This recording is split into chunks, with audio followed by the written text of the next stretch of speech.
Hello मेरे प्यारे students, क्या हालचाल। हमें उम्मीद है आप सब स्वस्थ होंगी, मस्त होंगी और उसकी तैयारी एकदम बेहतरीन तरीके से चल रही होगी। तो जल्दी आपका एग्ज़ाम डेट आने वाला है, तो टेंशन लेने की ज़रूरत नहीं है। इसीलिए आज से ही लग जाइए पढ़ाई में। तो स्वागत है एक बार फिर से UP-SSC A&M female health worker के नर्सिंग क्लास में। सामुदायिक स्वास्थ्य नर्सिंग पढ़ने वाले हैं। लेक्चर नंबर 21 को एकदम बेहतरीन तरीके से फोड़ने वाले हैं 30 क्वेश्चन को।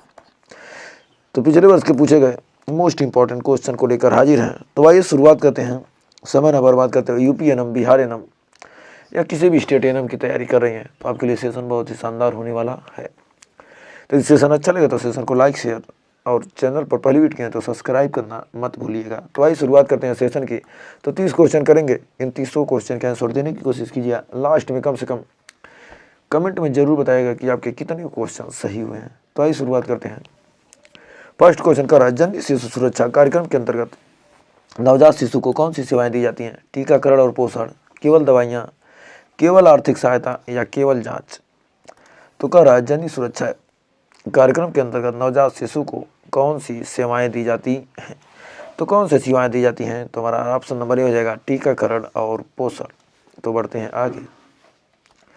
कह रहा है रक्त में ग्लूकोज की सामान्य उपवास सीमा क्या होती है? 100 से 120 mg/dl, 70 से 99 mg/dl, 130 से 150 mg/dl या 90 से 110 mg/dl? तो हमारा राइट आंसर क्या हो जाएगा? रक्त में ग्लूकोज की सामान्य उपवास सीमा क्या है?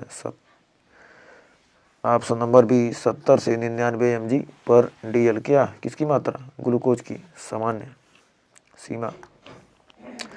आयरन की कमी से कौन सा एनीमिया होता है?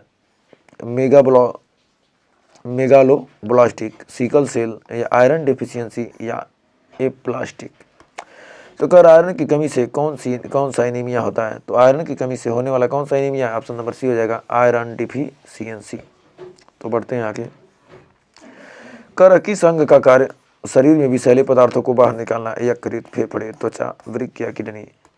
तो किस अंग का कार्य शरीर से विषैले पदार्थों को बाहर निकालना है? तो हमारा राइट आंसर हो जाएगा वृक्क या किडनी। नेक्स्ट। मानव शरीर में कुल कितनी पसलियां होती हैं? 20, 22, 24, 26? तो मानव शरीर में टोटल होती हैं 24 पसलियां। तो कितनी पसलियां हैं? कुल कितनी पसलियां हैं? 24। बढ़ते हैं आगे। Home based new born care योजना किसके लिए है? वृद्धजन, किशोर, नवजात, महिला स्वास्थ्य? तो home based new born care योजना किसके लिए है? तो हमारा छठे का राइट आंसर रहेगा ऑप्शन नंबर सी नवजात। तो बढ़ते हैं आगे। हेल्थ एजुकेशन का उद्देश्य क्या है? केवल प्रचार, रोग फैलाना, स्वास्थ्य व्यवहार को प्रोत्साहित करना, टीकाकरण रोकना? तो हेल्थ एजुकेशन का उद्देश्य क्या है? तो हेल्थ एजुकेशन का उद्देश्य है ऑप्शन नंबर सी स्वस्थ व्यवहार को प्रोत्साहित करना। तो बढ़ते हैं आगे। निम्न में से कौन सा विटामिन वसा में घुलनशील है? Vitamin B, vitamin C, vitamin K, vitamin H? तो निम्न में से कौन सा विटामिन वसा में घुलनशील है? तो वसा में घुलनशील कौन सा विटामिन है? ऑप्शन नंबर सी हो जाएगा विटामिन के। तो बढ़ते हैं आगे। ARI से क्या अभिप्राय है? Anaemia rate, acute respiratory infection, advanced risk index, allergy response indicator? तो ARI से क्या अभिप्राय है? तो हमारा ऑप्शन नंबर बी हो जाएगा एक्यूट रेस्पिरेटरी इन्फेक्शन। तो बढ़ते हैं आगे। टीबी की पुष्टि किस जांच से होती है? रक्त जांच, मूत्र परीक्षण, बलगम परीक्षण या स्कैन? तो टीबी की पुष्टि किस जांच से होती है? तो टीबी की पुष्टि किस जांच से होती है? हमारा हो जाएगा बलगम परीक्षण। नेक्स्ट। जन्म के पश्चात, जन्म के समय बच्चे का सामान्य वजन क्या होता है? 1.5 से 2 किलोग्राम, 2 से 2.5 किलोग्राम, 2.5 से 3 किलोग्राम या 3.5 से 4 किलोग्राम? तो जन्म के समय बच्चे का सामान्य वजन क्या होता है? तो जन्म के समय बच्चे का सामान्य वजन होता है ऑप्शन नंबर सी 2.5 से 3 किलोग्राम। तो बढ़ते हैं आगे। पोषण सप्ताह हर साल कब मनाया जाता है? जनवरी, अप्रैल, जुलाई, सितंबर? तो पोषण सप्ताह हर साल कब मनाया जाता है? तो पोषण सप्ताह हर साल कब मनाया जाता है? तो हमारा ऑप्शन नंबर डी हो जाएगा सितंबर में। तो बढ़ते हैं आगे। करा डीपीटी वैक्सीन किन बीमारियों से बचाती है? डिप्थीरिया, काली खांसी, tetanus, diarrhoea, plague, typhoid, dengue, polio, tetanus, हैजा, मलेरिया, चेचक। तो हमारा जो डीपीटी वैक्सीन है किन बीमारियों से बचाती है? तो डीपीटी वैक्सीन हमारी बताती है डिप्थीरिया, काली खांसी, टिटनस। डिप्थीरिया, पी से डी से डिप्थीरिया, पी से पर्ट्यूसिस, टी से टिटनस। पर्ट्यूसिस मतलब काली खांसी। नेक्स्ट, कर वृद्धावस्था के दौरान कौन सी सामान्य पाई जाती है? थैलेसीमिया, हाइपरटेंशन, पोलियो, कुपोषण।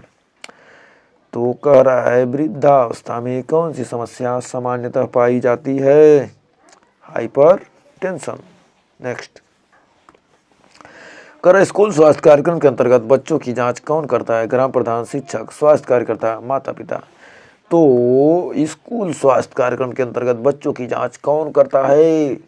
जल्दी बताइए, हमारा हो जाएगा स्वास्थ्य कार्यकर्ता। बढ़ते हैं आगे।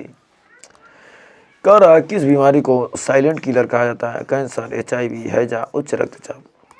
तो किस बीमारी को साइलेंट किलर कहा जाता है? तो हमारा 16वें का right answer option number D, उच्च रक्तचाप। बढ़ते हैं आगे। ORS घोल का सही अनुपात क्या होता है? 5 लीटर में 1 पैकेट, 2 लीटर में 1 पैकेट, 1 लीटर में 1 पैकेट, 500 मिली में 1 पैकेट। तो ORS घोल का सही अनुपात क्या होता है? तो ORS घोल का सही अनुपात क्या होता है? ऑप्शन नंबर सी हो जाएगा 1 लीटर में 1 पैकेट। नेक्स्ट, भारत में मातृ मृत्यु दर को किस प्रतीक में दर्शाया जाता है? प्रति इकाई, दहाई, सैकड़ा, हजार, 10,000, लाख। 1 लाख जीवित जन्म, प्रति 1,000 जनसंख्या, प्रति 100 जनसंख्या या प्रति लाख महिला। भारत में मातृ मृत्यु दर को किस प्रतीक से दर्शाया जाता है? तो हमारा ऑप्शन नंबर ए हो जाएगा प्रति 1 लाख जीवित जन्म पर। नेक्स्ट, किशोर स्वास्थ्य योजना में मुख्यतः क्या ध्यान में रखा जाता है? विवाह, प्रसव, पोषण और शिक्षा, रोजगार। तो किशोर स्वास्थ्य योजना में मुख्यतः क्या ध्यान में रखा जाता है? तो हमारा 19 का राइट आंसर हो जाएगा ऑप्शन नंबर सी, पोषण और शिक्षा। तो बढ़ते हैं आगे।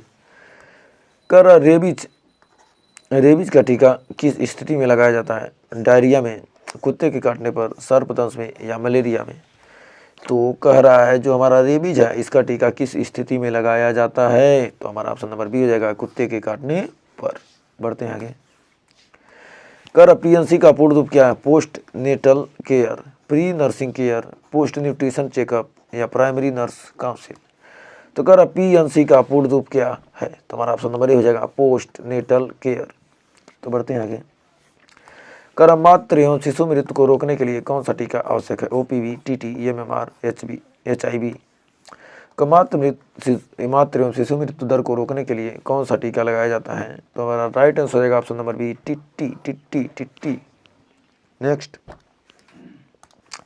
मातृ स्वास्थ्य सेवा में ANC का क्या अर्थ है? After nursing care, antenatal care या advance neonatal care, active nutrition counselling. तो कह रहा है मातृ स्वास्थ्य में ANC का क्या अर्थ है? ANC का मतलब होता है एंटेनेटल केयर। नेक्स्ट, 0 से 6 वर्ष की आयु के बच्चों के लिए कौन सा योजना मुख्य है? NHM, ICDS, RCH, JSY। तो 0 से 6 वर्ष की आयु के बच्चों के लिए कौन सी योजना मुख्य है? तो हमारा ऑप्शन नंबर बी हो जाएगा ICDS।